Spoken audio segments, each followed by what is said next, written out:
Welcome to the third video in my series on rebuilding my 1936 wooden powerboat Tortuga. In the last video you saw that one of the first things that I did after I got the boat home was to have 1948 Chrysler Crown Flathead 6 gasoline engine removed.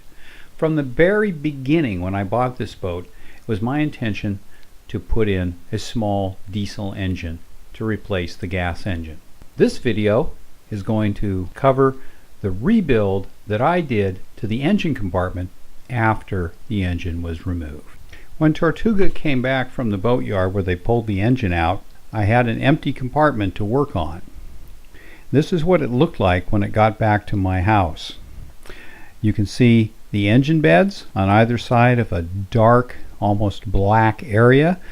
That's what was underneath the engine, and that is about an inch deep in congealed grease and oil and general crud that had accumulated over the more than 60 years that the Chrysler Crown engine had been in the boat. The first thing I did was to get in there and start scraping all that grease out with a putty knife and other tools, and finally some solvents to try and clean up the hull. Another thing to note here is the engine beds themselves. If you look closely, you can see that there are two parts. The lower part, which is painted orange with what's called red lead paint, is the original engine beds that were in the boat for whatever engine the boat originally had. The upper white part are new engine beds that were put in to accommodate the Chrysler Crown. As soon as I'd scraped out the bulk of the grease, but not all of it, I got to work taking the old engine beds out.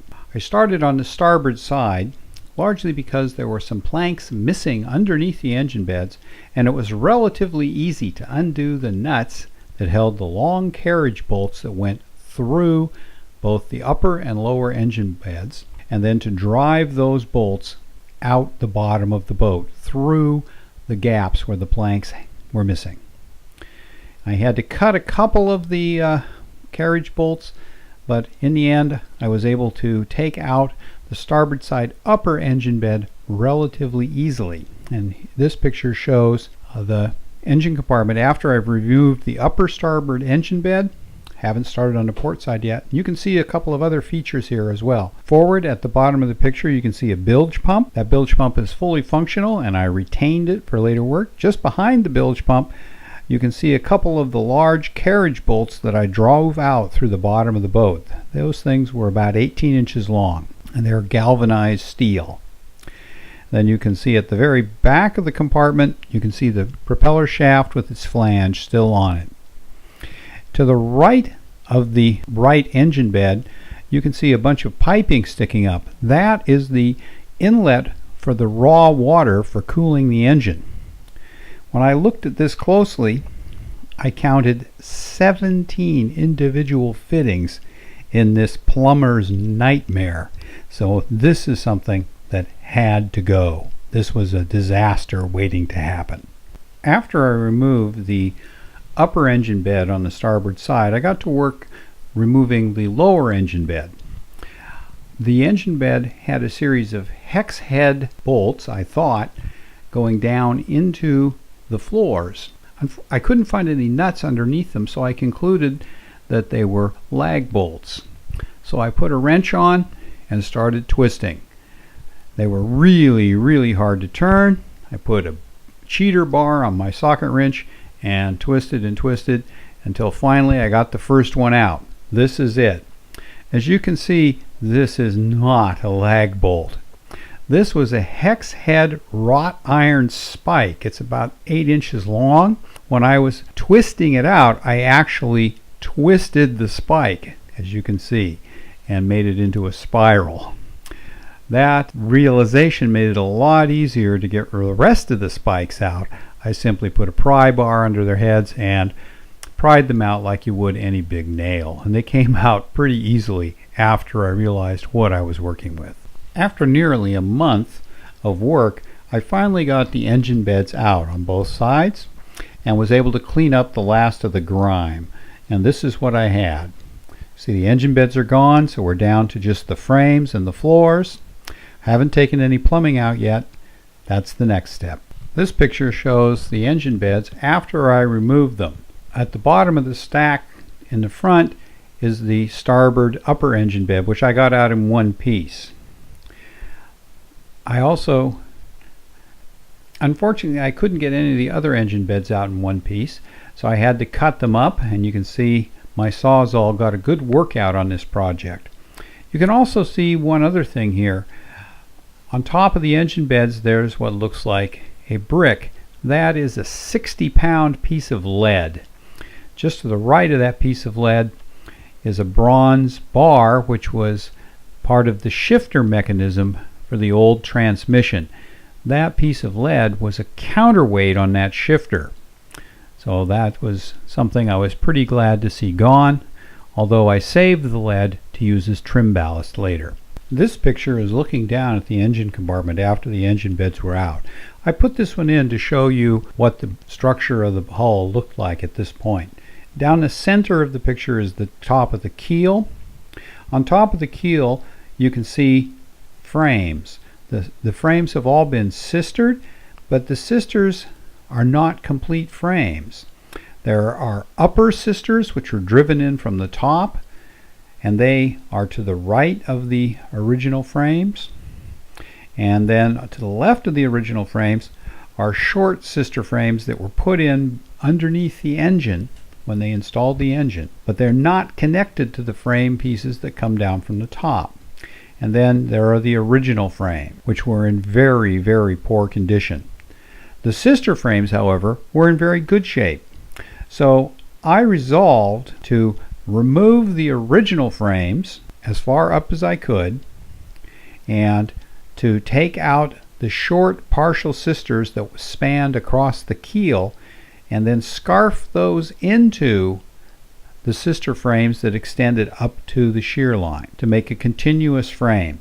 This boat's a little different from some other wooden boats in that instead of having the frames come down and sit in pockets in the side of the keel, there were continuous frames originally from one shear line to the other shear line, and they were, in this case, spiked into the top of the keel.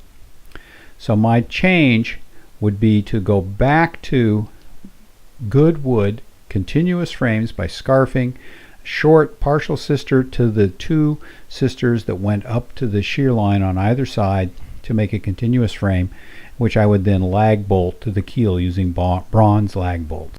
This is one of the short sister frames that went underneath the engine, was attached to the top of the keel. Because the keel extended up above the planking a couple of inches, this frame had two wedges, one on either side of the keel, that were screwed into the bottom of the frame. They are sitting underneath the frame in this picture. So what I did was I took this partial frame, cleaned it up, scraped off all the grease, screwed and glued the wedges onto the bottom of it to make them into one piece, painted it, and then reinstalled it. Here's one of those short sister frames with the wedges attached to fit on either side of the keel, ready to go back in. I've cut scarfs into both ends of the frame and into the matching sister frames that extend up to the shear. Here's a sister frame installed. It's been epoxied with thickened epoxy to the two upper sister frames. In addition, I put bronze screws through the scarf joint to seal it up and clamp it, and I've also set in two 8-inch bronze 3/8-inch lag bolts through the frame into the top of the keel. Once I finished scarfing in all the short frames, I had to build new floors to support the engine beds. I couldn't find any suitable wood in wide enough pieces, so I decided to laminate new frames out of Douglas fir. In order to get the engine low enough, the new floors had to be built so that they were flush with the top of the frames where they were underneath the engine. So these are some floors that I cut out, and they will be laminated together. I've got two floors here. Each floor is two pieces, and this was cut from 5.4 by 6 clear vertical grain Douglas fir.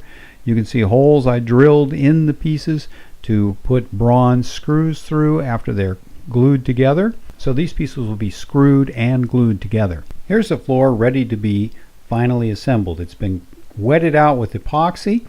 Because the wood was relatively light in terms of its scantling, I decided to stiffen them up a little bit by putting in a full-length toe of carbon fiber between the two parts, which is what the black stranded material is. So as soon as I took this picture, I assembled the two pieces together, screwed them together, and then weighted them down with a bunch of lead that I had taken out of the boat and left them for the epoxy to cure. This picture shows the completed engine compartment after I had scarfed in all the new frames, manufactured and installed the floors, which are lag bolted to the top of the keel and also screwed to the adjacent frames. And also I set in some of the lower engine beds. These are made out of Douglas fir 4x4s. They're just sitting in there right now. They won't be put in permanently until I've acquired the engine. In addition, the entire engine compartment has been painted with several coats of Interlux bilge coat. That's the gray paint. You can see one other thing above the engine beds to the right of center, and that is a new seacock for raw water intake. I put in a proper seacock with a flanged base, which is through bolted through a backing plate and the planking to replace the plumber's nightmare that had been in there before. This is a much safer installation. This final picture shows the before and after of the engine compartment. If you look down at the bottom of each picture, you can see dates. I started this project on October 8, 2007, but I didn't finish until 11 months later on September 6, 2008. There are two reasons for that. First off, this boat is sitting outside and it was too cold and snowy to work in the winter, so after about the end of November until sometime in April I didn't do any work on the boat. And then I had to spend a good deal of time getting my sailboat ready to go in, and during the summer I didn't get much work done except on rainy days, because on sunny days I had to go sailing. So this is the first major project I did on the boat. I got the engine compartment ready to accept a new engine and really strengthened up the boat by getting rid of all the bad wood. I removed all the old fasteners in this part of the hull. The boat had originally been fastened with wrought iron boat nails. I drove all those out and bunged all the holes. If you've enjoyed this video, I hope you'll give me a thumbs up, and I should have the next video up in this series in a couple of days. Thank you very much.